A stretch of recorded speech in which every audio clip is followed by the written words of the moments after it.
আসসালামু আলাইকুম। আমি সিদ্দিকুর রহমান। আমি বাহরাইন প্রবাসী। আমার বাড়ি হচ্ছে ফরিদপুর। তো আমি বাহরাইন থেকেই এই ভিডিওগুলো দেখতে পাই যে শশী হসপিটালের, যেখানে আমার মূলত পিএলআইডি সমস্যা। তো বাম পায়ের তালুতে ঝিনঝিন করে বা বাম পায়ের রগের ভিতর দিয়ে ব্যথা লাগতো। তো আমি ডাক্তার শহীদুল ইসলাম স্যারের ভিডিও দেখতে পাই যে এখানে পিএলআইডির চিকিৎসা করানো হয় বিনা ওষুধ এবং অপারেশন ছাড়া। তো সেই ভিডিও দেখে আমি পূর্বেও এই সমস্যাটা আমার 10 বছর যাবৎ, তো পূর্ব অনেক হসপিটালে দেখেছি, তারা বলছে যে এটা অপারেশন করতে হবে। তো পরে আমি অপারেশনের রিস্কটা নিতে চাইনি, কারণ এটা আমার কাছে ভালো মনে হয় নাই। তো আমি ধৈর্য ধারণ করছিলাম, প্রায় 10 বছর এই রোগের সমস্যায় ভুগতেছি। পরে আমি স্যারের ভিডিও দেখে আমি শশী হসপিটালে আসি এবং এখানে আলহামদুলিল্লাহ এখানে আকুপাংচার এবং অন্যান্য থেরাপির মাধ্যমে এখন মোটামুটি ভালোই, আমি প্রায় 50% সুস্থ আছি।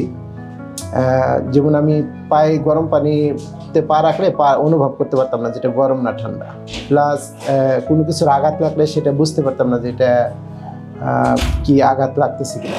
তারপরে প্রথম যখন আকুপাংচার করা হতো তখন আমি অনুভব করতে পারতাম না যে এখানে আমাকে কোনো সুচ বা আকুপাংচার ঢোকানো হচ্ছে কিনা, সেটা অনুভব করতে পারতাম না। তো এখানে 6 দিন ট্রিটমেন্ট নেওয়ার পর এই 4 দিন শেষ হওয়ার পর 2 দিন যাবত আমি অনুভব করতে পারতেছি যে এখানে আমার পায়ে যে আকুপাংচারটা করা হচ্ছে সেটা ব্যথাটা আমি বুঝতে পারতেছি। আলহামদুলিল্লাহ এখানে আসার পর আমি অনেকটাই সুস্থ। আশা করি আমাকে 1 মাসের কোর্স দেওয়া হয়েছে, পরিপূর্ণ কোর্সটা করলে ইনশাল্লাহ আমি পরিপূর্ণ সুস্থ ইনশাল্লাহ হতে পারি, ইনশাল্লাহ আশা করি। আমি যে আকুপাংচার করা হইতেছে এটা মানে যে সুচটা ঢোকানো হইতেছে, এটা আগে প্রথম 4 দিন আমি বুঝিনি যেটা কি করা হইতেছে, মনে হচ্ছে হাত লাগতেছে কিনা, মানে এই ধরনের অনুভূতি। কিন্তু এখন 2 দিন যাবৎ যখন এই সুচটা ঢোকানো হইতেছে তখন আমি অনুভব করতে পারি যে ব্যথা, মানে ফিল করতে পারতেছি যে আমার এটা ব্যথা লাগতেছে। প্লাস সিএফটি যেখানে করানো হচ্ছে ওখানে আমি প্রথম বুঝতে পারিনি যে এটা গরম পানি না ঠান্ডা পানি। ডান পায়ে অনুভব করতে পারি যে এটা গরম পানি, কিন্তু বাম পায়ে এটা অনুভব হতো না যেটা পানি না অন্য কিছু। কিন্তু এখন বোঝা যায় যে না, এটা গরম পানি বোঝা যাচ্ছে। ঝিনঝিনের ভাবটা এখন 50% নেই।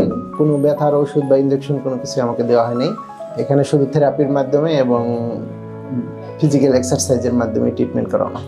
আলহামদুলিল্লাহ সবার কথাবার্তা, পরিবেশ, আচার আচরণ সবই ভালো, আলহামদুলিল্লাহ যথেষ্ট ভালো।